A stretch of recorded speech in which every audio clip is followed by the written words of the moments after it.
focus ourselves on being positive and hopeful that things will change and people will be brought to justice so we don't have to go through this another time. Friends of a 9-year-old homicide victim recall her smile and her potential while Cincinnati Police search for her killer. Good evening, everyone. Her name was Alexandrea, and she was in 4th grade. Someone shot her to death at a home in Cincinnati and wounded her father. A community march is just wrapping up at the house where the father and daughter were shot. Local 12's Jeff Hurst joins us live from Burnet Avenue with the latest on the investigation. Jeff? Good evening, Rob. About 50 to 75 people behind me in front of the house. I mean, you just can't get any sadder and worse than this. You know, how many of these have we reported on, and it just gets worse and worse and worse. It is just so tragic. This march started, just a few blocks away at the United Way building. And they marched up here. There was chanting, there was singing, there was praying when they got here. Earlier in the day, Mayor John Cranley issued a statement saying this was an innocent victim caught in the crosshairs of gun violence. And he said the police department is working ceaselessly to catch the killers. But at this point, there is very little information out as to who those killers might be, descriptions, suspects, very, very limited information. This house, in front of it, as so often happens when there's a homicide, there's a shrine to the victim. Well, the school this little girl attended has basically almost become a shrine itself. At Mount Auburn International Academy, a 4th grader's desk removed from her classroom and put into the hall under the child's artwork. Other children shared memories. They went to the class and made some cards and some posters and balloons for our beautiful Alexandrea. Alexandria's own artwork spoke of girl power. She wanted to be a teacher. You can be different, she had once written. At the school's awards assembly last week, Alexandria was honored twice, once for spelling and once for positive behavior. Well, we want to remember Alexandria for her very sweet personality. She was one of our student leaders.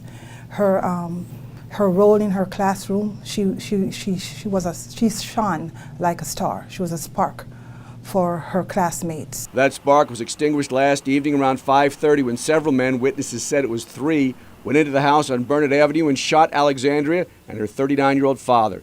No suspects, no motive as of now. Just a shrine in front of the house and memories at Alexandria's school. We've all seen far too many R.I.P. t-shirts for homicide victims who are adults. Today, R.I.P. messages from children and teachers on a poster. Well, most of these are rest in peace and love you.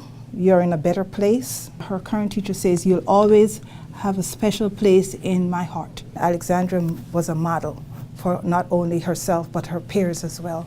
And so we want to remember her and celebrate Alexandria for who she was. Alexandrea Thompson, this is just so unbelievably sad. The people behind me, there's a combination of anger and sadness, and they're just fed up. They're really fed up. One of the problems, I guess, not problems with these marches, is somebody would break into a house or get let into a house, we're not exactly sure what happened, and would shoot a 9-year-old girl, even if she was not the intended victim. Are they going to pay attention to this? I don't know, but people feel they have to do something. They want to let the bad guys know that they are not going to take this sitting down. Alexandria's father, 39 years old, remains hospitalized. At this point, not believed to be life-threatening, but very limited information also being given out on him. And the police really have nothing else to say at this point. Live in Mount Auburn, Jeff Hurst, Local 12 News, back to you. Well, I agree with you. This is horribly sad, and I'm frankly sick of seeing it myself.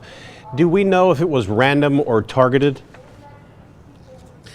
We don't, and that's always a good question. And whether the father was a target, sometimes you have these things where they break into the wrong house, they get into the wrong house. So at this point, we really don't know. And if he was a target, why? Exactly. Jeff Hurst, thanks very much. Right. A lot of questions, not as many answers as we need. We'll still look for them. Community activists are calling for anybody with information about the shooting to come forward. If you know anything that can help find this shooter, please call Crime Stoppers, the number 352-3040. You never have to give your name, and you can get cash for your clues. President-elect